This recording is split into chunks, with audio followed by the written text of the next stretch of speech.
대통령실과 국힘당은 5.18 정신을 모독하지 마십시오. 당연히 저는 헌법 전문에 헌법이 개정될 때 반드시 올라가야 된다고 제가 늘 전부터 주장을 해왔습니다. 2021년 11월 10일 대선 당시 윤석열 후보가 한 말입니다. 윤석열 대통령은 어제 기념사에서도 5.18 정신은 헌법 정신 그 자체라고 강조했습니다. 국힘당 김기현 대표도 어제 5.18 정신 헌법 전문 수록에 대해 당이 갖고 있는 입장이라고 말했습니다. 그런데 정작 5.18 정신을 헌법 전문에 담는 원포인트 개헌에 대해서는 말을 빙빙 돌리며 확답을 하지 않고 있습니다. 심지어 대통령실 관계자는 5.18 정신을 헌법 전문에 수록하는 원포인트 개헌에 대해 5.18 정신을 모독하는 것이라고 주장했습니다. 이쯤 되면 대통령의 발언이나 여당 대표의 발언이나 그저 빈말이었다는 뜻으로 해석하는 것이 합리적입니다.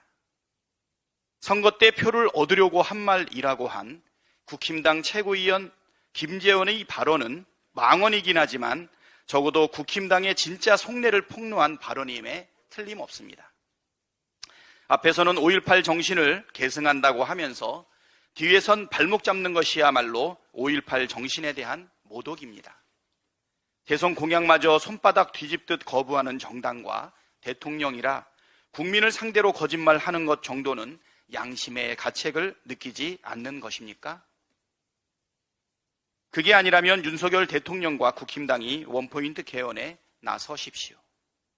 윤석열 대통령은 자신의 말에 진정성이 있다면 원포인트 개헌이 5.18 정신 모독이라고 주장한 정신없는 대통령실 관계자를 즉각 경질하십시오. G7 정상회의 때 후쿠시마산 식재료가 각국 요인과 취재 기자들에게 제공될 예정이라고 일본 후쿠시마현 지사가 밝혔습니다. 정말 어이없고 무례한 외교 결례입니다.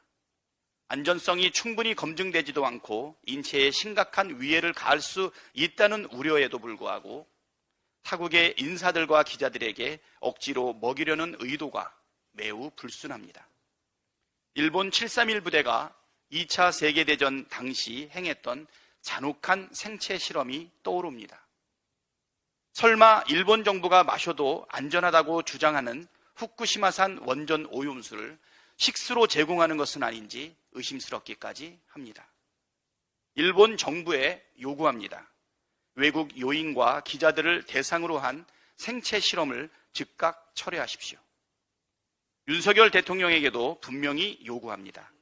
후쿠시마 원전 오염수 방류 계획에 반대하는 대한민국 국민의 입장을 단호하고 명확하게 천명하길 바랍니다. 국민의 안전을 지켜야 할 대통령이 국민의 안전을 팔아넘긴다면 역사에 길이길이 오명을 남기게 될 것이고 걷잡을 수 없는 후폭풍이 일어날 것입니다. 일본 정부 대변인 노릇하라고 국민이 뽑아주지 않았다는 사실 명심하십시오.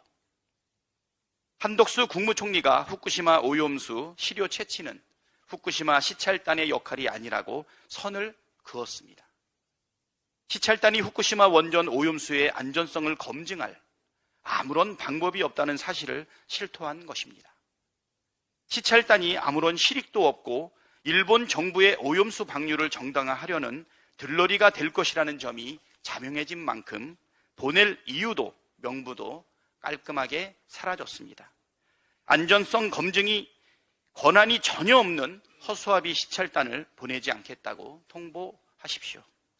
오염수 방류에 항의하는 대신 일본 정부 이익을 대변하는 국무총리도 사퇴하십시오. 그것이 대한민국의 국익에 부합됩니다. 검찰이 이재명 대표와 관련해 경찰이 혐의 없음으로 불송치한 사건에 대해 잇따라 재수사를 요청한 사실이 드러났습니다. 대장동 사건으로 유죄 입증할 자신이 없으니 뭐라도 거릴 때까지 괴롭히고 털어대기로 작정한 것입니까? 큰 소리치던 428억 약정설은 기소조차 못하고 검찰이 철석같이 믿던 핵심 증인 유동규의 진술은 재판 과정에서 번번이 신빙성이 부정당하고 있습니다. 윤석열 정부의 검찰은 유사 이래 최악의 마녀 사냥을 행하고 있습니다. 무도하고 무능하고 무책임한 검찰의 행태는 반드시 심판받게 될 것입니다. 이상입니다.